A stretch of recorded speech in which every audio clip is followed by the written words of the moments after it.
चला मित्रांनो, आपलं सर्वांचं या ठिकाणी स्वागत आहे. आपण बघतोय प्राण्यांचं वर्गीकरण, इयत्ता 10वी भाग 2 क्रमिक पुस्तकामधलं हे आपलं आजचं सेशन आहे आणि हे तुम्हाला विविध परीक्षांसाठी उपयुक्त आहे. 10वी भाग 2 मधलं हे प्राण्यांचं वर्गीकरण आहे. सगळ्यात महत्वाचं आरोग्य सेवक, आरोग्य सेविकेच्या परीक्षेसाठी ना आरोग्य सेवकच्या या ठिकाणी सेपरेट याचा समावेश आहे.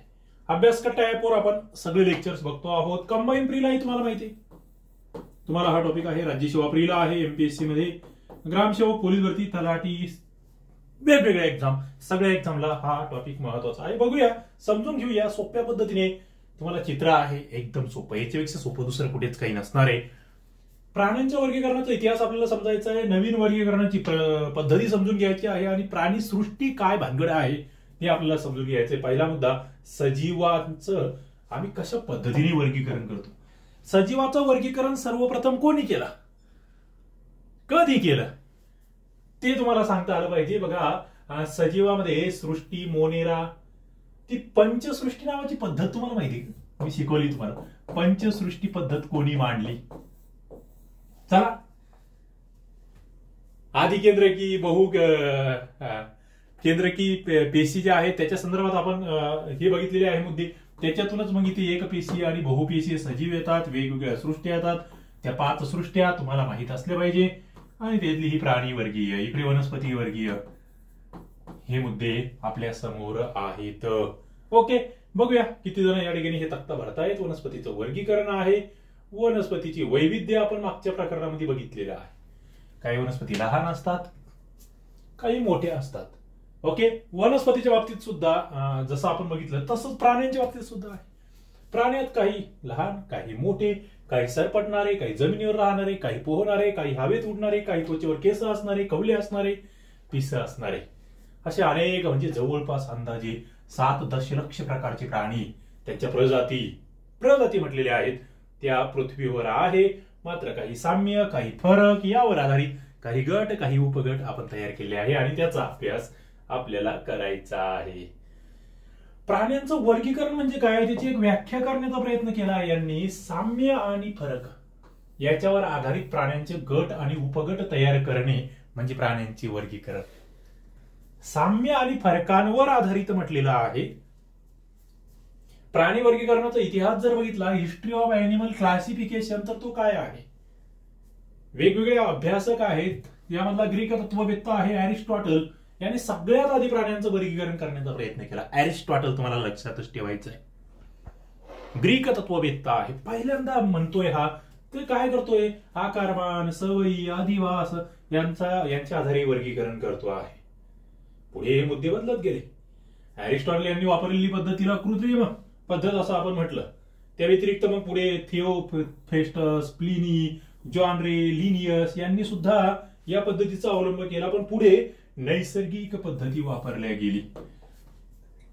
सजीवांचे गुणधर्म, त्यांच्या पेशी, गुणसूत्र, जैव रासायनिक गुणधर्म यावर आधारित, पुढे उत्क्रांतीवादावर आधारित असलेल्या वर्गीकरण पद्धती आल्या. बघा, कृत्रिम, नैसर्गिक आणि उत्क्रांतीवर आधारित पद्धती या ठिकाणी आपण बघतो आहोत.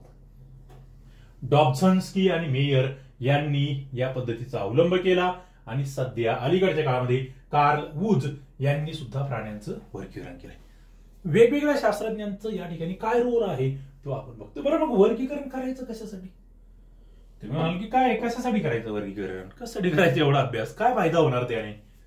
पहिला म्हणजे वर्गीकरणामुळे अभ्यास करणं सोयीस्कर होतंय प्राण्यांचं. एखाद्या गटातील मोजक्या प्राण्यांचा अभ्यास केला ना तरी त्या गटातली सगळ्या प्राण्यांविषयी माहिती मिळते. म्हणजे रॅन्डमली जे आहे ना माहिती मिळवण्यासाठी चांगला आहे. उत्क्रांती कशी झाली प्राण्यांची ते कळतं. प्राणी ओळखणं सोपं जातं, सगळ्यात महत्वाचं. त्यांचे इतर प्राण्यांशी असलेले जे नाते आहे ते समजायला मदत होते. त्यांचा आदिवास, त्यांचं निसर्गातलं स्थान ते समजतं आणि अनुकूलन जे आहे त्यांचं, त्याची माहिती आपल्याला भेटते वर्गीकरणामुळे. आता पारंपरिक पद्धतीचं वर्गीकरण नेमकं कसं केलं ते आपल्याला आधी समजून घ्यायचं. पारंपरिक पद्धत काय म्हटलंय, यामध्ये शरीरामध्ये जो पुष्ठरज्जू आहे का त्याच्या आधारे तो आहे की नाही, नसेल तर असमपृष्ठरज्जू, नॉन कॉर्डेट्स, आणि असेल तर समपृष्ठरज्जू, कॉर्डेट्स, असं वर्गीकरण केलं. मग ते असमपृष्ठरज्जू म्हणजे ज्याच्यामध्ये पृष्ठरज्जूच नाहीये, तो आधारकच नाहीये. दुसरं, ग्रसिनीमध्ये कल्ला विदरे नाहीये. चेतारज्जू असेल तर तो युग्मांगी आहे, भरीव आहे, शरीराच्या अधीर बाजूला आहे. बघा, नर्व कॉर्ड म्हटलेलं आहे, चेतारज्जू म्हटलेलं आहे आपण. तो युग्मांगी, भरीव आणि शरीराच्या अधीर बाजूला आपल्याला दिसतोय. हृदय असेल तर ते शरीराच्या पृष्ठबाजूला असते. बघा, हृदय हे मागच्या बाजूला म्हटलेलं आहे. कशामध्ये? असमपृष्ठरज्जू मध्ये. मग असमपृष्ठरज्जू मध्ये काय काय येतं? त्याच्यामध्ये 10 संघ आहे, फायलम म्हणतो आपण त्यांना. आदिजीवी, प्रोटोझोआ त्यामध्ये आहे. पोरीफेरा, रंध्रीय म्हणतो आपण. सिलेंटरेटा, निडारिया. चपट्या कृमी, त्याला प्लॅटी हेल्मिन्थिस आम्ही म्हणतोय. त्याच्यानंतर गोलकृमी असेल हेल्मिन्थिस म्हणतोय. वलई, अॅनिलिडा, संधिपाद, आर्थ्रोपोडा. तुम्हाला माहिती आर्थ्रोपोडा हा सगळ्यात जास्त पृथ्वी तलावर आढळणारा. पुढे मृदुका आहे, त्याला आम्ही मोलस्का म्हणतो आहे. गोगलगाय वगैरे त्याच्यामध्ये येतं. कंटक चर्मी आहे. इकोनॉमाटा आपण त्याला म्हणतोय. आणि अर्ध समपृष्ठरज्जू हेमिकॉर्डाटा. या सगळ्यांची उदाहरणं वगैरे सुद्धा आपण याच्या आधी बघितलेली आहेत. आजच्या लेक्चरमध्ये काही मुद्दे होतील. समपृष्ठरज्जू कशाला म्हणायचं? सरळ आहे, ज्याला पृष्ठरज्जू आहे, आधारक आहे, ज्याला कल्लाविदर आहे शोषणासाठी किंवा फुफ्फुस आहे, ज्याची चेतारज्जू एकच पोकळ आणि शरीराच्या पृष्ठबाजूला आहे, आणि हृदय हे शरीराच्या अधर बाजूला आहे. बघा, पुष्ठरज्जू हा शरीराला आधार देणारा लांब दोऱ्यासारखा प्राण्याच्या शरीरामध्ये मागच्या बाजूला असलेला एक भाग आहे. पुष्ठरज्जू म्हणजे काय? कारण हे सगळ्यात महत्वाचं ना, पृष्ठरज्जू शरीराला आधार देणारी एक लांब दोऱ्यासारखी संरचना आहे. ती पाठीमागच्या बाजूला आहे, ती प्राण्याच्या पाठीमागच्या बाजूला आहे. लक्षात ठेवा. आता या ठिकाणी समपृष्ठरज्जूमध्ये अशा पद्धतीची रचना असू शकते. आता सर्व समपृष्ठरज्जू जे आहे ते एका संघामध्ये आहे, त्याला नाव समपृष्ठरज्जू असं आहे. त्याचे 3 उपसंघ आहे, युरोकॉर्डेटा, सेफॅलोकॉर्डेटा आणि व्हर्टिब्रेटा. बघा बरं, हे महत्वाचं आहे सगळं. या सगळ्या मुद्द्यांवर कंबाईनला वगैरे प्रश्न येऊन गेलेले. आता हे जे व्हर्टिब्रेटा आहे याचे 6 उपसंघ तुम्हाला माहित असले पाहिजे. चक्रमुखी, ओके, सायक्लोस्टोमाटा म्हणतोय आपण, मत्स्य, पायसेस, उभयचर, अॅम्फिबिया, सरीसृप, रेप्टिलिया, पक्षी, क्लाज, एवज म्हणतोय आपण, आणि सस्तन, ज्याला मॅमिलिया आपण म्हणतो आहे, आणि आपण याच्यामध्ये येतो आहे. आता बघा, या ठिकाणी असमपृष्ठरज्जू आणि समपृष्ठरज्जू याचा एक व्यवस्थित तक्ता तुम्हाला दिला, आणि प्राणी सृष्टी सगळी तुमच्या डोळ्यासमोर उभी राहिली ना उभी. एवढा तक्ता पाठ करायचा. असमपृष्ठरज्जू मध्ये आदिजीव, रंध्रीय, सिलेंटरेटा, चपटेकृमी, गोलकृमी, वलई, संधिपाद, मृदुकाय, कंटक चर्मी, अर्ध समपृष्ठरज्जू या सगळ्यांची उदाहरणं आम्हाला माहित असले पाहिजे. उपसृष्टी जे समपृष्ठरज्जू आहे याच्यामध्ये संघ आहे समपृष्ठरज्जू, ज्यामध्ये युरोकॉर्डेटा, सेफॅलोकॉर्डेटा आणि व्हर्टिब्रेटा आहे. व्हर्टिब्रेटामध्ये मग चक्रमुखी, मत्स्य, उभयचर, सरीसृप, पक्षी, सस्तन हे सगळे आम्हाला जे मोठी मोठी दिसतात ना प्राणी, ते सगळे व्हर्टिब्रेटामध्ये येतात, समपृष्ठरज्जू मध्ये येतात. आतापर्यंत ही पद्धत अवलंबत होतो आपण, पण आता जरा नवीन पद्धत वापरली जाते आहे. रॉबर्ट विटाकरची पंचसृष्टी पद्धत जी आहे त्याच्यानुसार फक्त सर्व बहुपेशी प्राण्यांचा समावेश प्राणीसृष्टी मध्ये केलेला आहे. आता मग या ठिकाणी ही जी पद्धत वापरली गेली ना, याच्यामध्ये काय काय आधार होता हो? तर यामध्ये शरीराचं संघटन, बॉडी ऑर्गनायझेशन, शरीराची सममिती, बॉडी सिमेट्री, त्याच्यानंतर देहगुहा, बॉडी कॅव्हिटी, जननस्तर, जर्मिनल लेयर्स, खंडीभवन, सेगमेंटेशन. बघा बरं का, यासारखे मुद्दे होते जे प्राणी सृष्टीमध्ये आधार घेतले गेले, आधार म्हणून वापरले गेले. आता प्राणी वर्गीकरणाची नवीन पद्धत आता जी सध्या वापरतोय आपण ती कशावर आधारित आहे? मुद्दा तो येतो. नव्या पद्धतीचे आधार काय आहे? तर त्यामध्ये येतं, पहिलं येतं रचनात्मक संघटन, रचना, ग्रेड्स ऑफ ऑर्गनायझेशन. प्राण्याचे शरीर पेशीपासून तयार झाले आणि प्राण्याच्या बहुपेशी शरीरामध्ये अनेक पेशी कार्यरत असतात. मग बहुपेशी प्राण्यामध्ये जर अनेक पेशी असेल तर त्या पेशी ऊती तयार होतात त्या पेशीपासून, आणि त्या जर तयार झालेल्या नसतील ना तर ते शरीर पेशी स्तराचं आहे, म्हणजे एकदम बेसिक पातळीवरचं शरीर आहे. फक्त पेशीचे ऊती तयारच नाही झाल्या, ते पेशी स्तरावरचं शरीर आहे. म्हणजे मग एक पेशी सजीव आहे, एक पेशीपासून ते तयार होत आहेत, पेशीच्या मदतीने चालता आहेत. एकपेशीय सजीवाचं जे संघटन आहे त्याला जीवद्रव्य स्तर असं आम्ही म्हणतो आहे. प्रोटोप्लाझ्मिक ग्रेड म्हणतोय बघा, जसं अमिबा आहे, पॅरामेसियम आहे, एकदम बेसिक लेवलची जी संरचना आहे, संघटन आहे, जीवद्रव्य संघटन आपण म्हणतोय. आता काही प्राण्यांमध्ये काय होतंय, म्हणजे रंध्रीय संघातले प्राणी सगळे याच्यामध्ये येतात बघा. या पहिल्या जीवद्रव्य संघटनामध्ये पेशी स्तरामध्ये काही प्राण्यांमध्ये पेशी एकत्र येतात, ऊती तयार होतात, ऊतीच्या मदतीने शरीराच्या क्रिया पार पाडल्या जातात. म्हणजे पेशी आणि ऊतीपासून cell tissue grade organisation, Cnidaria संघातले प्राणी जे आहे याच्यामध्ये येतात बघा. पेशी स्तरामध्ये सायकॉन असेल तो याच्यामध्ये येतो आहे. ओके, आता चपट्या कृमीमध्ये ऊती अवयव स्तर संघटन आहे, टिश्यू ऑर्गन ग्रेड. म्हणजे ऊती एकत्र येत आहेत, अवयव तयार होत आहेत, पण पूर्ण अवयव संस्था अस्तित्वात नाही. तुम्हाला इथे फक्त उदाहरणं लक्षात ठेवायची.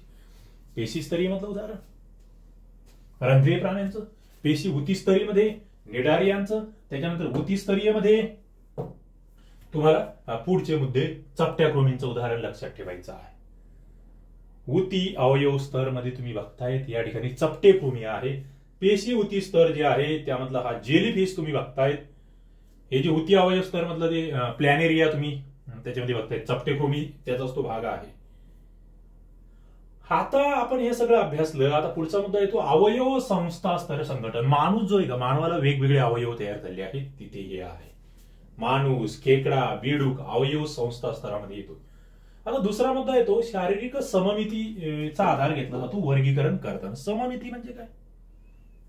सममिती बघा, आता हा माणूस आहे, हा माणूस असा मध्य भागून जर तुम्ही हे केला तर दोन्ही साईडला सेम असणार. एक हात, एक पाय, एक डोळा, अर्ध नाक.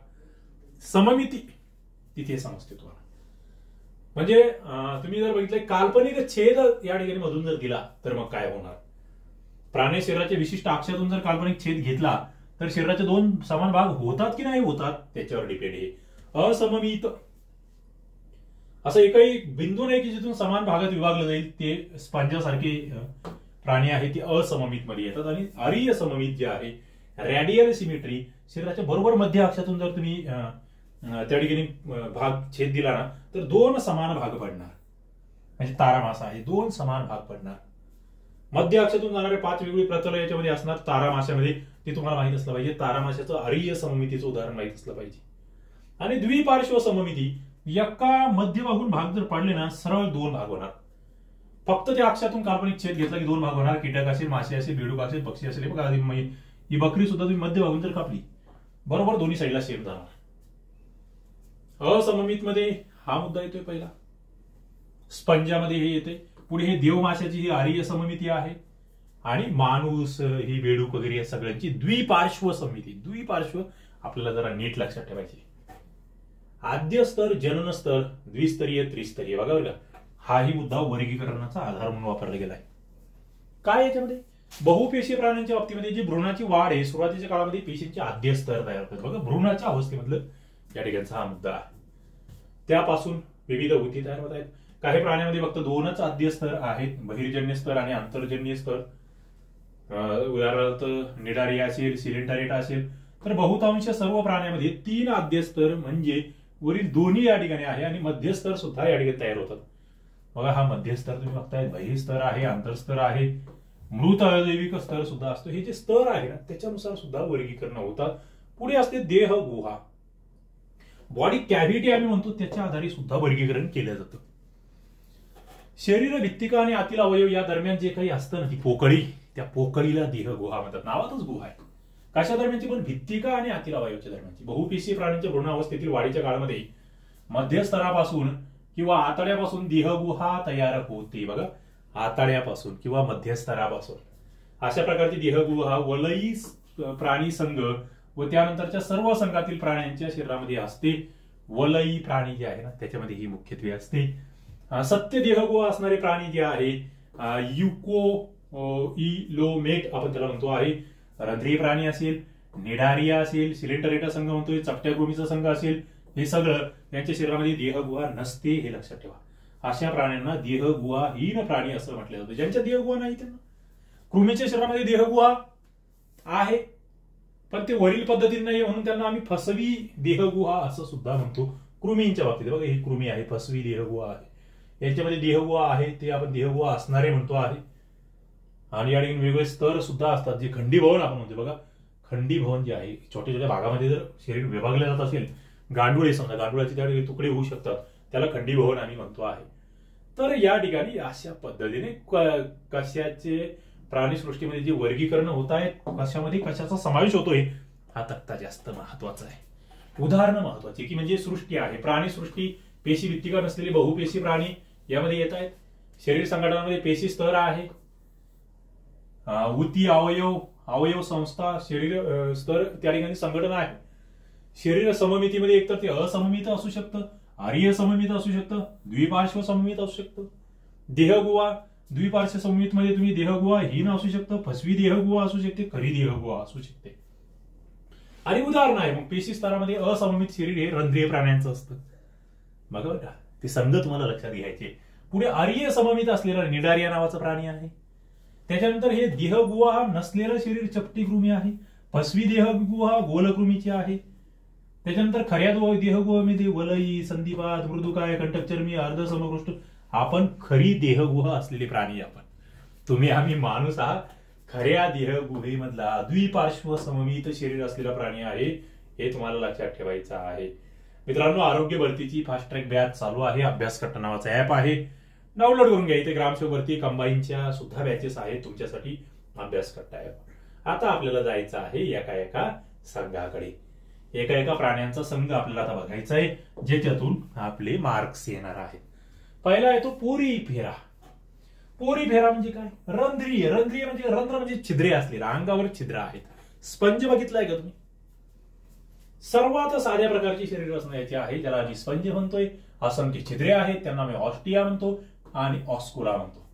हे एकतर पाण्यात राहतात, काही वेळेस समुद्रात, गोड्या पाण्यात सुद्धा असू शकतात. शरीर असममित आहे. असममित मधलं आपण बघितलंय की रंध्री प्राणी हे असममितचं उदाहरण आहे.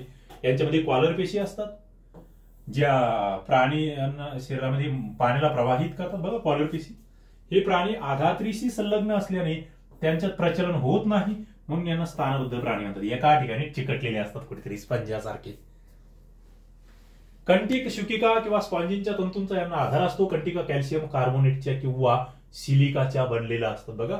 आता इथे सायक्वान स्पंज तुम्ही बघताय, ते ऑस्टिया, ऑस्कुलम, कॉलर पेशी बघतायत. स्पॉन्जिला या ठिकाणी उदाहरण बघतायत.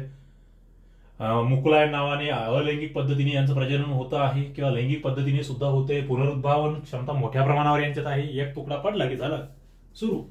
ओके, नवीन तयार होण्यासाठी. सायक्वान, यू स्पॉन्जिया, तो आंघोळीचा स्पंज आहे, त्याला आम्ही यू स्पॉन्जिया म्हणतो. हायालोनिमा, युप्लेक्टेला ही उदाहरण आहे. याच्यामधलं सायक्वान आणि आंघोळीचा स्पंज तर नीट लक्षात ठेवा. सिलेंटरेटा आम्ही कशाला म्हणतोय किंवा निडारिया आम्ही कशाला म्हणतोय, थोडस चित्र जरा बघत चला. जलव्याल दिलंय तुम्हाला, कोरल दिलंय, सी अॅनिमोन दिलंय. काय भानगडे? एकतर दंडाकृती किंवा छत्रीच्या आकाराचं हे असणारे सिलेंटरेटा, पहिला मुद्दा. दंडाकृती शरीर असेल तर याला बहुशुंडक असतात, आणि छत्रीच्या आकारात शरीर असेल तर त्याला छत्रिक असं आम्ही म्हणतोय. हे मुख्यत्वे समुद्रामध्ये आढळतात, काही गोड्या पाण्यात आढळतात. शरीर आर्य सममित आणि द्विस्तरीय असतं. दंशपेशीयुक्त शुंडके याच्यामध्ये असतात, तेही तुम्हाला माहित असलं पाहिजे. यांचा उपयोग भक्ष्य पकडण्यासाठी होतो. बघा का, शुंडकांचा, दंशपेशीचा उपयोग भक्ष्याच्या शरीरामध्ये विषाचं अंतक्षेपण करण्यामध्ये होतो. संरक्षणासाठी सुद्धा होतो उपयोग दंशपेशीचा, हे तुम्हाला माहित असलं पाहिजे. बघा, हे जलव्याल आहे, याच्यामध्ये हे शुंडक आहे, लक्षात घ्या. त्याच्यानंतर सी अॅनिमोन हे जे आहे सिलेंटरेटाचं उदाहरण आहे. हायड्रा म्हणतो आपण या जलव्यालला, हायड्रा म्हणतात. हायड्रा हा शब्द तुम्हाला दिलाय. सी अॅनिमोन म्हणजे समुद्र फूल या ठिकाणी याला म्हणायचं. त्याच्यानंतर पोर्तुगीज मॅन ऑफ वॉर फाय सेलिया नावाचा एक घटक याच्यामध्ये आहे. जेलीफिश ऑरेलिया आपण ज्याला म्हणतोय. प्रवाळ कोरल्स, प्रवाळ बेटा असतात बघा, ते सिलेंटरेटाची उदाहरणं आहेत, लक्षात ठेवायचे आहे. आंघोळीचा स्पंज कसा असतो? गोलाकार असा हा प्राणी आहे. आंघोळीचा स्पंज म्हणजे तो गोलाकार प्राणी आहे. शरीर प्रामुख्याने स्पॉन्जिन नावाच्या प्रथिनाच्या तंतूंनी बनलेले असते. त्याच्यामध्ये जलधारण क्षमता असते. पूर्वीच्या काळी हा वापरला जायचा, आता काही तो वापरत नाही आपण. ते तिकीट चिकटवताना ते नाही का असं चिकट असतं, ते म्हणजे याचा हा तो भाग आहे. चपट्या कृमी जे आहे, प्लॅटिहेल्मिन्थिस काय भानगड आहे बघा. लिव्हर फ्ल्यूक, प्लॅनेरिया, पट्टकृमी हे 3 उदाहरणं चपट्या कृमीचे लक्षात ठेवायची. जेवढी चित्र दिले का तेवढीच उदाहरणं लक्षात ठेवा, माझं म्हणणं आहे. आधी त्याच्यावर फोकस करा, नंतर मग इतर होऊन जातील. तसं चित्रामधले 3च दिले या ठिकाणी, इथे काही प्रॉब्लेमच नाही. प्लॅटी म्हणजे सरळ हे सडपातळ पानासारखे पट्टीसारखे चपटे कृमी नावातच आहे. अंतपरजीवी आहेत, काही स्वतंत्र राहत आहेत, काही पाण्यात राहत आहेत. यांचे शरीर देह गुहाहीन आहे, द्विपार्श्व सममित आहे. हे त्रिस्तरी प्राणी आहेत. यांचं शरीर बहिर्जन स्तर, मध्यजन स्तर आणि अंतस्तर अशा 3 जनन स्तरापासून बनलेलं आहे. हे प्राणी उभयलिंगी असतात. म्हणजे एका प्राण्याच्या शरीरामध्ये नर आणि मादी असे दोन्ही प्रजनन संस्था असते. प्लॅनेरिया असेल, लिव्हर फ्लूक असेल, पट्टकृमी असेल, यांचा यामध्ये समावेश होतो. हे तुम्हाला माहित असलं पाहिजे. चपट्या कृमी चपटे आहेत बस, सडपातळ आहे बस. प्लॅनेरिया, लिव्हर फ्लूक हे बघा ना, चपटे चपटे चपटे. पट्टकृमी वगैरे ते लक्षात ठेवायचे.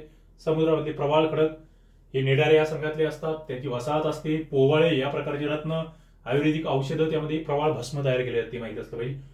गोलकृमी बघा, हे कसे लांबे आहेत पण हे गोल गोल गोल गोल आहे. यामधले जे नरजंत आणि मादीजंत, आपलं जे पोट वगैरे दुखतं ना, त्या ठिकाणी हे गोलकृमी. ॲशेलमिथिस जे आहे लांबट बारीक धाग्यासाठी. गोलकृमी दंडगोलाकार, स्वतंत्र राहतात किंवा अंतपरजीवी आहेत, आपल्या पोटामध्ये वगैरे वाढू शकतात. जलवाशी आहे, भूवाशी आहे, त्रिस्तरीय आहे, आभासी गुहा यांच्यामध्ये आहे.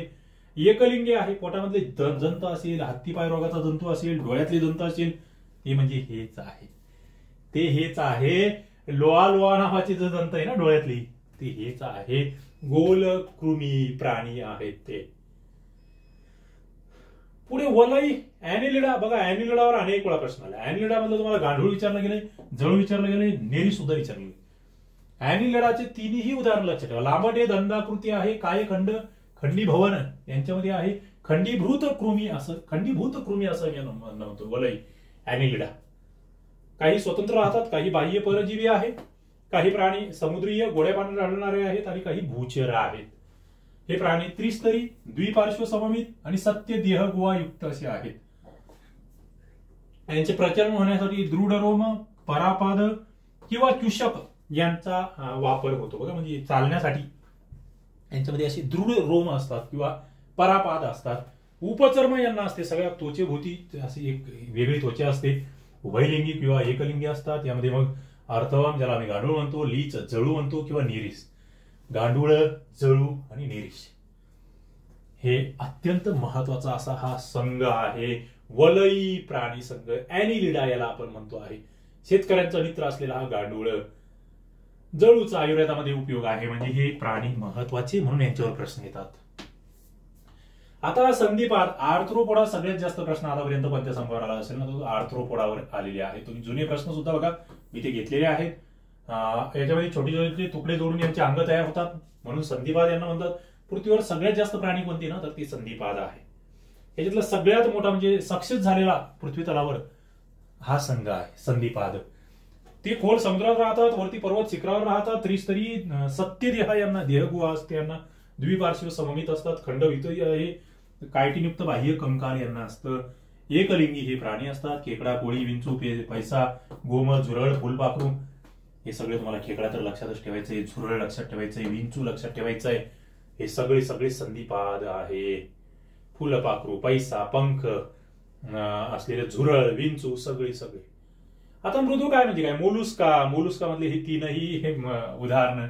एक तर ऑक्टोपस, तुम्हाला माहिती ते एकदा फुटबॉलचे वर्ल्ड कप होते तेव्हा ऑक्टोपस खूपच गाजलं होतं ना. गोगल काय तुम्हाला माहिती, शिंपला माहिती, ती भविष्यवाणी करता असं म्हटलं गेलं होतं. मृदू काय आहे? मऊ, मुळमुळीत, बुळबुळीत असं हे आहे. मृदू आहे, नावातच दुसरा मोठा संघ आहे. जलचर, भूचर. जलचर मृदू काय हे समुद्रात राहतात, काही गोड्या पाण्यात सुद्धा राहतात. त्रिस्तरी देहगुहायुक्त, अखंडित आणि मृदू असं याचं शरीर आहे. गोगलगाय वगळली तर इतर द्विपार्श्व सममित आहे. यांचं डोकं, पाय, अंतरांग, सहती अशा 3 भागामध्ये विभाजन आहे. अंतरांग सहती जी आहे प्रावार या पटली संरचनेने आच्छादलेली असून ही प्रावार कठीण कॅल्शियम कार्बोनेट युक्त संरक्षण कवच संस्रावित करतं आणि कवच शरीराभोवती असतं किंवा काही मध्ये ते नसतं सुद्धा. बघा बरं का, हे जे आहे ना हे शिंपला, गोगला वगैरे याच्यामध्ये कॅल्शियम कार्बोनेट युक्त कवच आहे, ते लक्षात ठेवण्यासारखं आहे.